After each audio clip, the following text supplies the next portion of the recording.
Alright, so guys, a new week means a new video.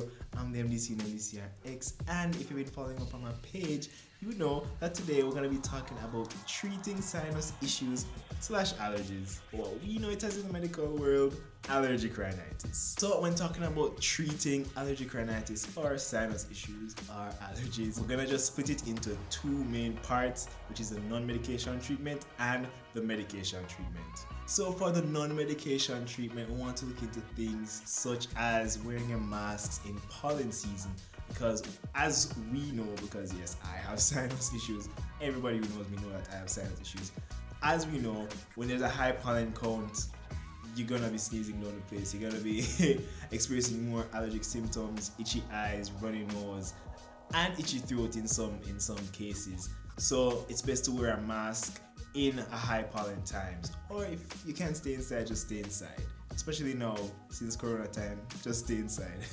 And you should be wearing a mask anyway, so hey. Another big non-medication treatment is avoiding your allergen.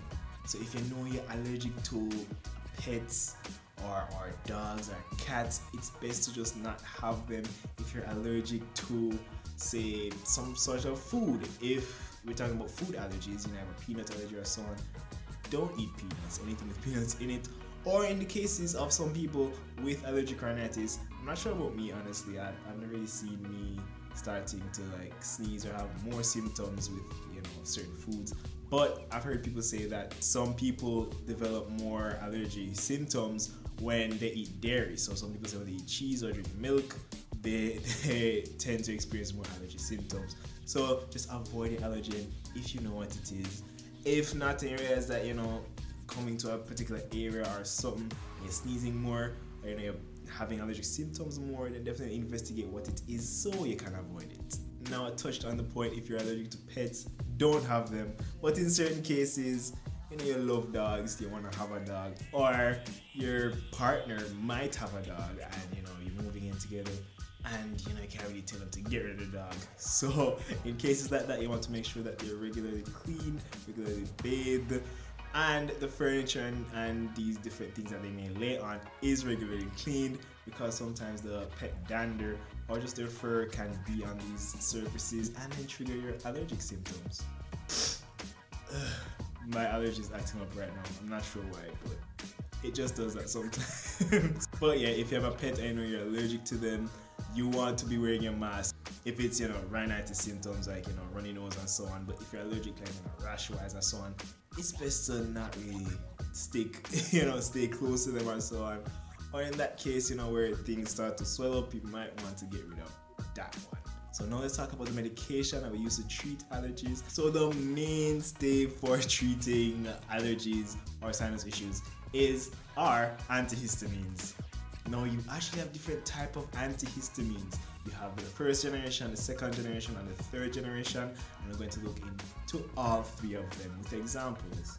So the first generation are the earliest ones developed, and these ones are the ones that are just more general, like they treat, they have a lot of different effects. So they might treat, say, nausea, vomiting in certain cases, they might treat, say, dizziness, they might help you with insomnia in certain cases. If you can't sleep, you can take them. But, you know, basically a lot of these things, if you just want to treat your allergies, a lot of these things can tend to just become side effects. Now, some examples of first generation antihistamines are DPH, the biggest one, a lot of people know, or some people know it as Benadryl, or the drug name diphenhydramine. Another example is Histal, drug name chlorpheniramine. Now let's look at the second generation of antihistamines. These ones now, these have less sedative side effects or less sleepy side effects. So if you take one for your allergies, it won't make you sleep as much.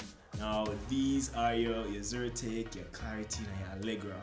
Although some people say that they still sleep with Zyrtec, but I've never really felt sleep when I take Zyrtec, so I don't know. So yeah, your Claritin or drug name Loratadine, your Allegra or drug name Fexofenadine, or your Zyrtec drug name Cetirizine. Now let's look at the last class, it's the third generation. Now these tend to be prescription only. You can't go over the counter and ask the pharmacist for 10 strip or this or that.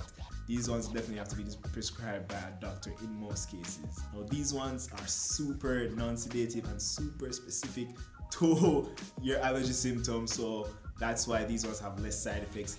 Very specific. They're not going to let you have that sleepiness that you might have, or maybe as much dry mouth symptoms, because some people tend to have dry mouth symptoms with the other antihistamines, most of the first gen, but these are definitely more specific. An example of this is Arios, drug name Desloratadine. Now all of these can be used with allergies and rhinitis symptoms, but they can also be used for food allergy symptoms. If you probably ingest something that, like a little bit of something that you're allergic to food wise, say probably peanuts or something, and you just want to make sure that it doesn't flare up, you can actually take antihistamines for this. But if you have severe food allergies, it is best to look into getting an EpiPen. Make sure you have insurance for this, because I've heard it's quite pricey.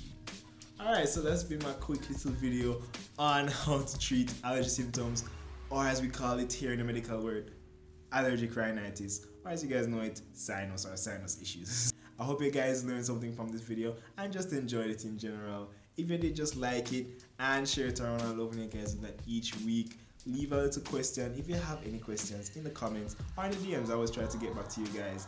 And again, as I always tell you every week, thank you for watching my video. Thank you so much for supporting me. And thank you all for the congratulations y'all gave me last week for becoming a registered pharmacist. I really appreciated that. So thank you for coming this week, and I really hope to see you next week again.